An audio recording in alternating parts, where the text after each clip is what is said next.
Good evening and welcome to our public meeting, Monday, January 15th, 2024 at 6:30 p.m. Can I get a call to order, a mover and a seconder? Moved by Councillor Bougie, seconded by Councillor McDonnell. That we open the Committee of Adjustment meeting, or public meeting, sorry, at 6:30 p.m. All those in favor? Any opposed? Seeing none. Approval of the agenda. Are there any changes? No, Mr. Mayor, there are no changes. All right, can I get it approved as presented? Mover and seconder, moved by Councillor McDonnell, seconded by Deputy Mayor Lang. That it's approved. All those in favor? Carried. Any declarations of pecuniary interest? Seeing none, we'll move to new business, zoning bylaw 17, 2023, Four Line Holdings Incorporated. Mrs. Haley. Thank you, Mr. Mayor. Good evening, everyone. My name is Joanne Haley. I'm going to start the meeting off with required wording from the Ontario Planning Act. This is a public meeting under sections 17, 22, and 34 of the Ontario Planning Act. Any person may attend the public meeting and or make written or verbal representation either in support of or in opposition to the proposed official plan amendment and zoning bylaw amendments. If a person or public body does not make oral submissions at a public meeting or make written submissions to the United Counties of Stormont, Dundas, and Glengarry, or the Township of South Glengarry, before the amendment is decided upon, the person or public body is not entitled to appeal the decision of the Council of SDNG or the Council of South Glengarry to the Ontario Land Tribunal.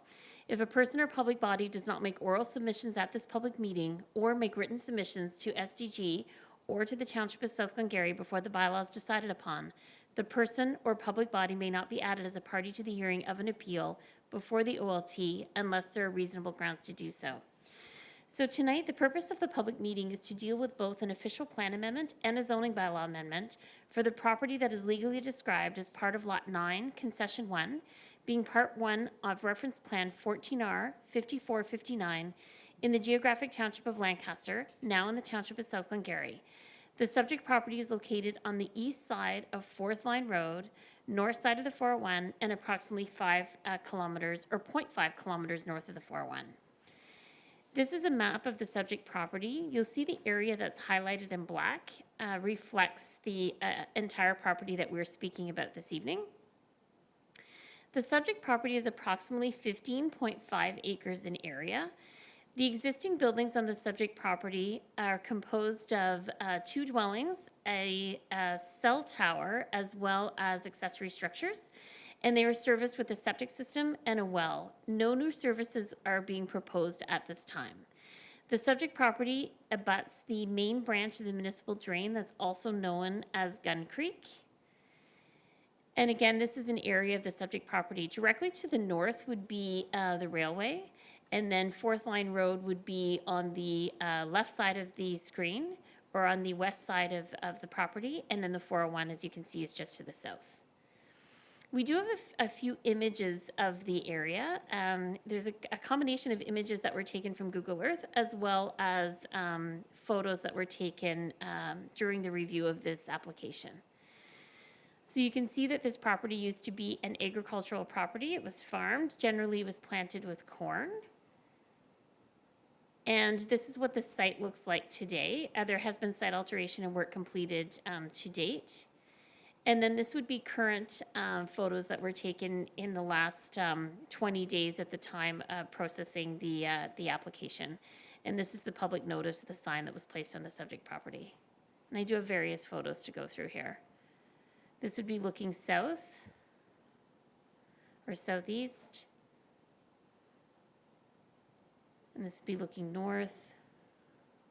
You can see the existing dwelling and agricultural buildings to the north. The tower.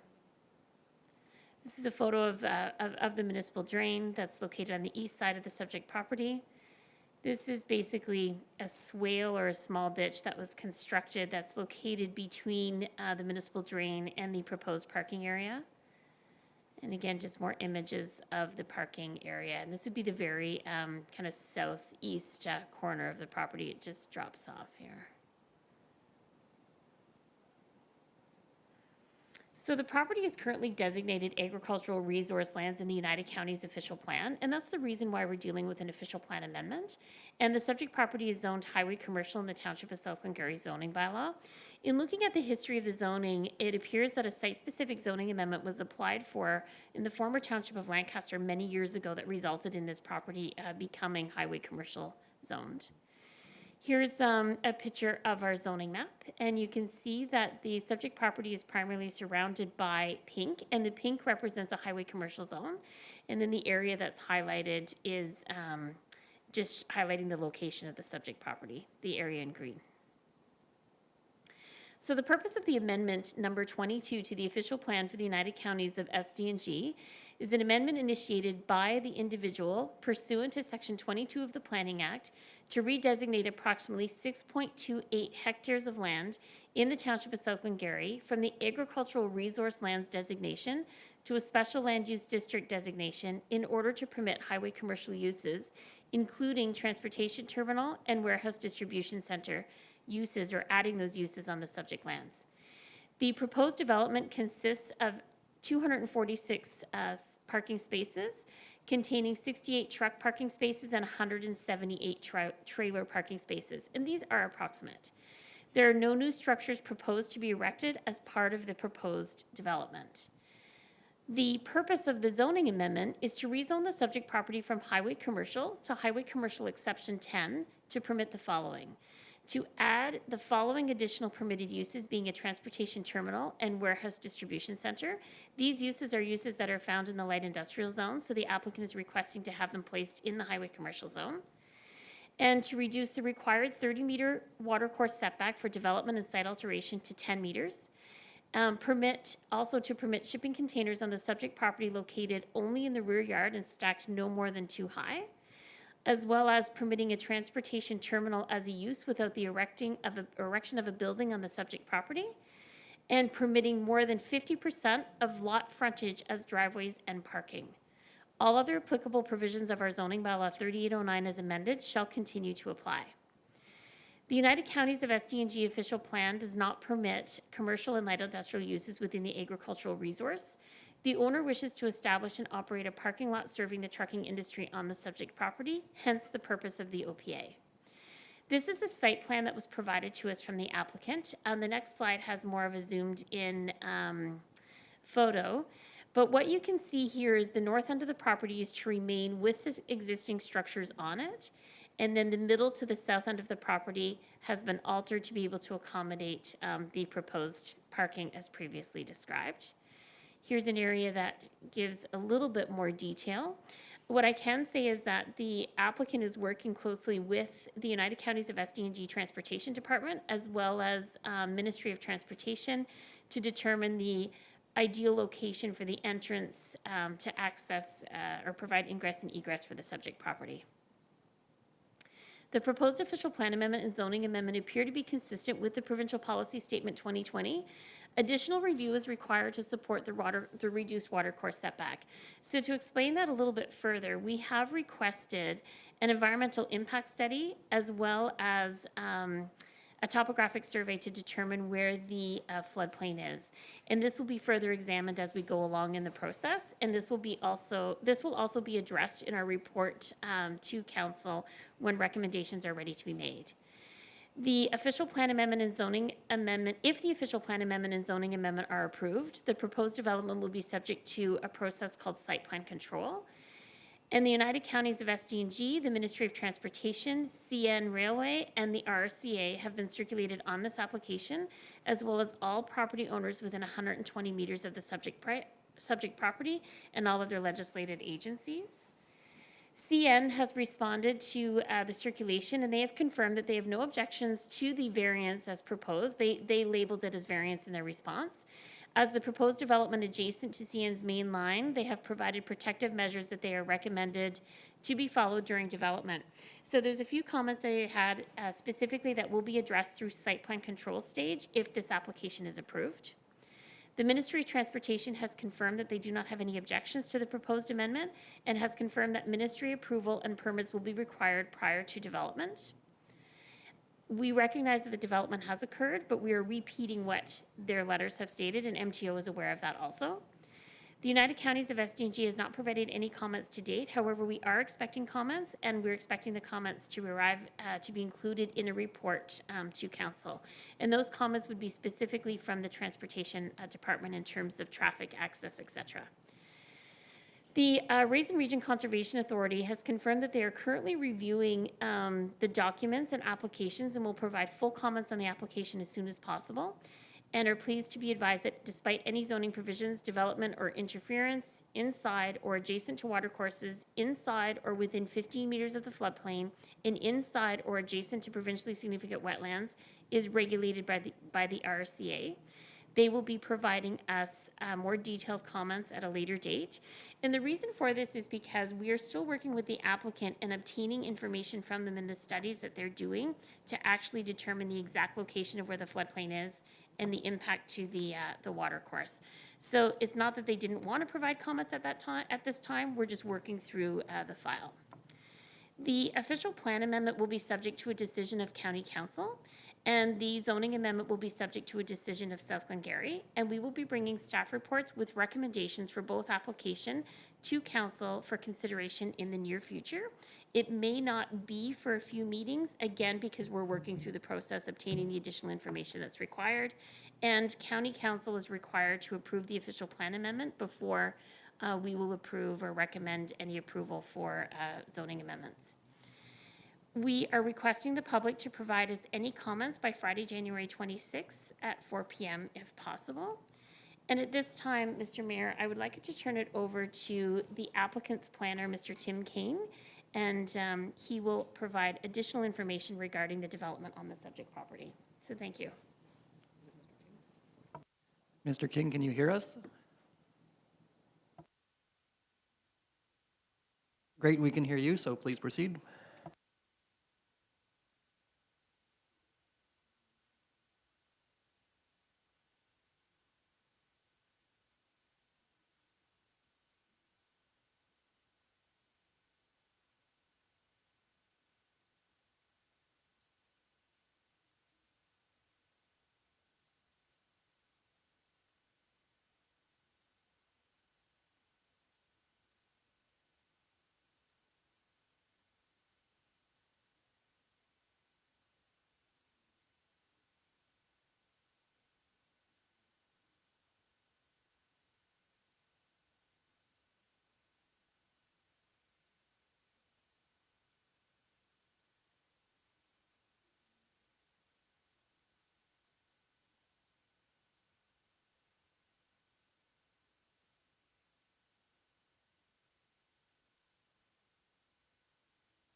All right, thank you very much. I do note there's somebody in the audience. Did you wish to speak to this matter? No. Okay, great. Are there comments around the table or questions? May I ask a question? Okay, Councilor Jaworski? Thank you. Through you, Mayor McDonald. Question about the proposed zoning amendment that says permitting a transportation terminal as a use without the erecting of a building on the subject property. So I think you said, Ms. Haley, that the buildings that are there are they're planning to leave them there, but does this mean is there a requirement, like I guess they could be removed because of this language, or, do you see, like, I feel like there's already buildings on it, so why having this line about without erection of a building if there already is a building on it? Through you, Mr. Mayor, thank you for your question, Councillor.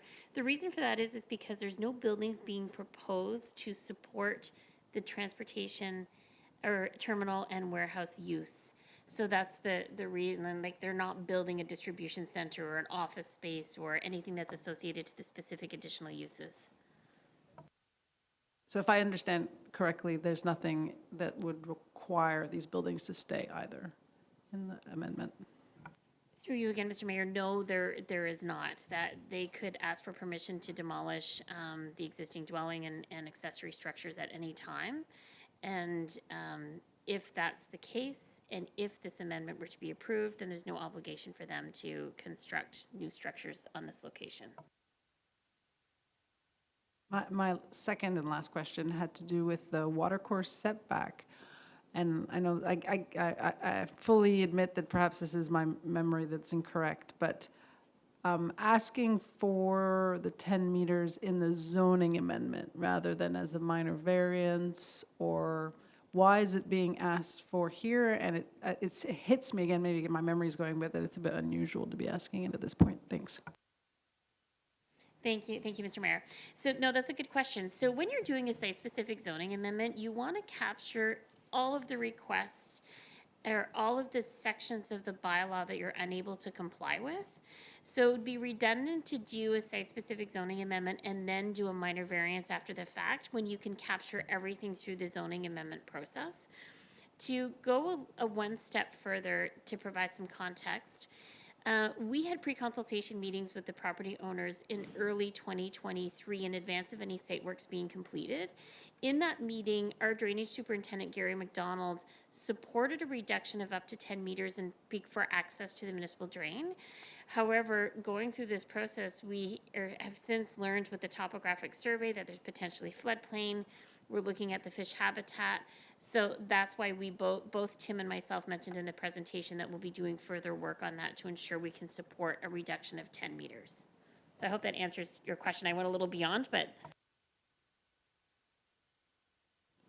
And if I may, is this, when we met with Minister Mulroney, and that was Deputy Mayor who spoke to her, this is that interchange, right? So did that, no? Okay, sorry. Got confused. I did want to highlight that Deputy Mayor Lang presented very well to the minister. That was the main point of that, was to highlight it, but not this intersection, sorry. Okay. Different property. All right, thank you. Thank you, Tim, for your presentation, and thank you, everybody, for attending. Can I get a mover and a seconder for adjournment? Moved by Councillor Bougie, seconded by Deputy Mayor Lang, that we close at the call of the chair at 6:56 p.m. All those in favor? Any of opposed? Seeing none, carried.